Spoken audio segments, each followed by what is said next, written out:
जय Shri Krishna. Online classes के अंतर्गत क्लास 11th में हम चर्चा कर रहे थे कृष्णचंद्र की रचना जामुन का पेड़।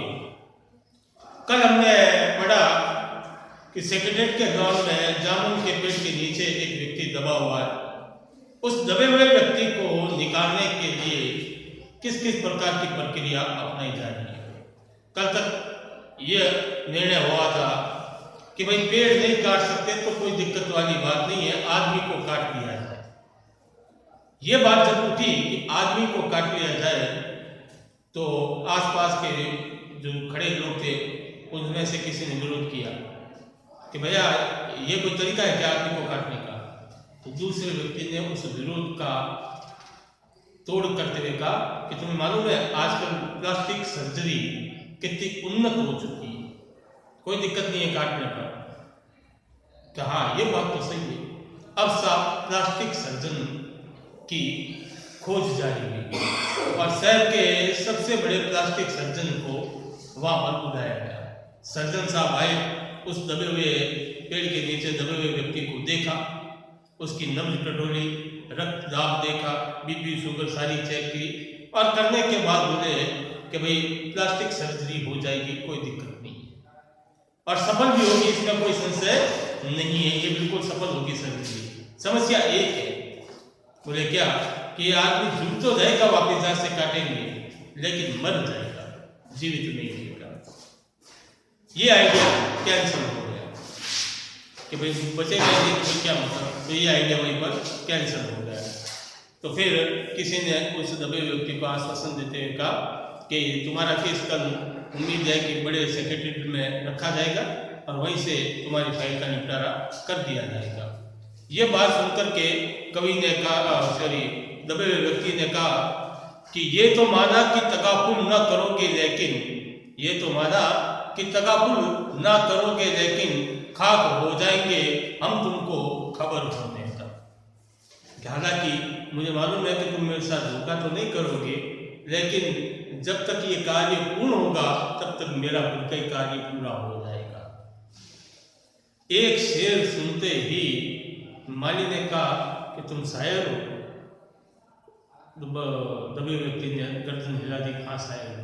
इतना कहना था कि चारों ओर जंगल में आग की भांति ये खबर फैल गई, दबा हुआ व्यक्ति शायर है, दबा हुआ व्यक्ति। और शहर भर से छोटे बड़े कई शायर कवि वहां एकत्रित होने लगे। देखते देखते ऐसा माहौल हो गया जैसे कोई कवि सम्मेलन हो। आधे कवि उसे अपनी अपनी कविताएं सुना रहे हैं, कोई अपने छंद सुना रहा, कोई अपने दोहे सुना रहा, कोई गजल सुना रहा है। कई सेक्रेटरी बाबू जिनको कविताओं में शौक था वे भी वहीं रुक गए और एक महफिल सी सजती। सारे लोग कविताएं पाठ का आदान प्रदान कर रहे थे, लेकिन दबे हुए व्यक्ति की तरफ किसी का ध्यान नहीं जा रहा था। अंततः सेक्रेटरी ने कहा कि यह न तो एग्रीकल्चर डिपार्टमेंट का काम है न हॉर्टिकल्चर डिपार्टमेंट का काम है, ये केवल कल्चर डिपार्टमेंट का काम है। क्योंकि ये शायर है तो ये कल्चर डिपार्टमेंट का काम है। अब सब फाइल कल्चर डिपार्टमेंट में पहुंची, अर्जेंट मार्क करके उसको कल्चर डिपार्टमेंट में पहुंचाएगा। कल्चर डिपार्टमेंट वालों ने सीधा साहित्य अकादमी के चेयरमैन तक पहुंचाई। वहां से सेक्रेटरी दौड़ा दौड़ा आया, आकर के उसने पूछा दबे हुए व्यक्ति से कि साहब आप शायर हैं? उसने फिर मुंडी हिला दी, अपनी गर्दन हिला दी बेचारे, क्या हूँ, किस उपनाम से आप काव्य रचना करते हैं? तो उसने कहा भाई ओस नाम से मैं काव्य रचना करता हूँ। कि तुम कहीं वो तो नहीं हो जिसकी हाल ही में पुस्तक एक प्रकाशित हुई थी जिसका शीर्षक था ओस के फूल? तो उसने कहा वही। अरे बहुत अनर्थ हो गया, इतनी बड़ी पुस्तक का लेखक आज गुमनामी के अंधेरे में डूबा हुआ है। उसने कहा गुमनामी के अंधेरे में डूबा हूँ, मैं तो पेड़ के नीचे दबा हूँ, हाँ मैं तुम्हारी मदद करता हूँ। फिर उसने पूछा क्या तुम साहित्य अकादमी के मेंबर हो? तो उसने कहा नहीं मेंबर नहीं, मैं कैसे भी करके तुम्हें मेंबर बनाता हूँ। दूसरे दिन फिर वो चला गया और खुशी खुशी एक पत्र लेकर आया कि देखिए मैंने आपको मेंबर बना दिया। उसने कहा क्या मेंबर का, मुझे निकालने की बात कीजिए आप। उसने कहा देखिए भाई हमारे लेखकों का काम है कलम चलाना, तो ये निकालने का काम आरी चलाना है, ये हमारे डिपार्टमेंट नहीं है। पेड़ को काटने के लिए आरी चलानी पड़ेगी और हमें कलम का, हम तो कलम चला सकते हैं। हाँ मैं इतना कह सकता हूँ कि यदि तुम मर जाओ तो मैं तुम्हारी पत्नी को वजीफा दिला सकता हूँ, पेंशन दिला सकता हूँ। ये कार्य मैं कर सकता हूँ। अब उसने कहा भाई साहब अभी तक तो मैं जीवित हूँ, अकड़ाते अकड़ाते का हाँ ये बात तो है। अब साहब फिर बात गई उसे अगले डिपार्टमेंट में जो ये काटने का प्रबंध कर सके, लेकिन ऊपर से एक आदेश आया कि कोई इस पेड़ को हाथ नहीं लगाएगा, कोई काटेगा नहीं। विदेश मंत्रालय से ये आदेश आया। क्यों आया वो? विदेश मंत्रालय से ये कहा गया कि हमारा एक पड़ोसी एक ट्यूनीशिया करके एक देश है पटनीशिया, वहाँ के विदेश मंत्री जब भारत आए थे तब इस पेड़ को लगाया था।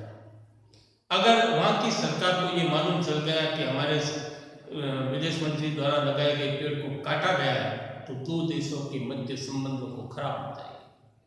और आप लोगों को पता है कि वहाँ से हमें कितनी आर्थिक मदद मिलती है, तो अपन इस पेड़ को नहीं काट सकते। बदले में यदि एक आदमी मरता है तो मरने दो, हम ये नहीं कर सकते। फिर भी कुछ जिनमें थोड़ी बहुत भी गैर बाकी थी उनका बेचारा मनुष्य का सवाल है, तो सेक्रेटरी का विदेश मंत्रालय के ज़्यादा से ज़्यादा प्रधानमंत्री जी दौरे से आ रहे हैं, मैं उनके सामने ये सारी समस्या रख दूंगा, वो जैसा निर्णय लेते हैं वैसा कार्य कर दिया जाए।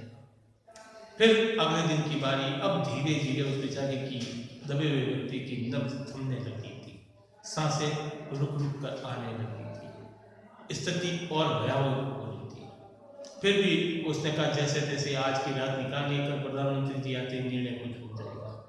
दूसरे दिन प्रधानमंत्री जी विदेश दौरे से लौटे, उनके सम्मुख ये बात रखी गई और प्रधानमंत्री जी ने आदेश दे दिया कि पेड़ को काट दिया जाए, जो भी होगा वो देखा जाएगा। अब वो सेक्रेटरी दौड़ता दौड़ता डिप्टी सेक्रेटरी के पास, डिप्टी सेक्रेटरी जनरल सेक्रेटरी के पास करते करते फाइल, और लास्ट में बाबू जी उस फाइल को हंसते हुए लहराते हुए भाई तुम्हारी फाइल निपट गई है। प्रधानमंत्री जी ने कह दिया है, क्या कह दिया है कि जो भी संबंध खराब हो गए उसकी नैतिक जिम्मेदारी मैं लेता हूँ, आप पेड़ काट दीजिए, ठीक है नहीं। लेकिन पेड़ काटे उससे पहले मालूम चला कि उसकी सांसें थम चुकी थी, ठीक क्योंकि एक लंबी सी लाइन उसकी लाश के ऊपर से कुछ ये मूल से पाठ था जामुन का पेड़, जो बताता है कि भारतीय तंत्र में, सरकारी तंत्र में कार्य किस प्रकार से लेट लतीफी का शिकार होते हैं। कई बार ये हम सुनते हैं कि जिस समय कोई कार्य प्रारंभ करे उस कार्य की कॉस्टिंग होती थी मान लीजिए 100 रुपये, लेकिन उस कार्य को प्रारंभ होने में इतना डिले हो जाता था कि जब कार्य वास्तविक रूप में शुरू होता तब तक कॉस्टिंग उसकी पहुंच जाती 500 रुपये। तो जो चीज़ 100 रुपये में हो रही थी वो लेट लतीफी के चक्कर में, इस चक्कर के चक्कर में 500 रुपये तक पहुंच जाती है। ये इसी बात को इंगित करता है कि हमारी कार्य प्रणाली जो है बड़ी शिथिल है, इस कार्य प्रणाली से हमको बाहर। तो ये हमें ये बताता है पाठ। दूसरी ओर हमें ये भी बताता है कि वर्तमान समय में मनुष्य संवेदन शून्य हो चुका है, उसके भीतर भावनाओं की कमी हो रही है। एक आदमी दबा हुआ है लेकिन उसकी तरफ किसी का ध्यान नहीं जा रहा। ये बताता है कि मनुष्य होते हुए भी हमारे मन में मनुष्यता के भाव कम होते जा रहे हैं, जिसे हमें बचाए रखने की नितांत आवश्यकता है। आप इस बात को पढ़िए और कल अपन इसके प्रश्न उत्तर करेंगे। आज के लिए इतना ही। जय श्री कृष्ण।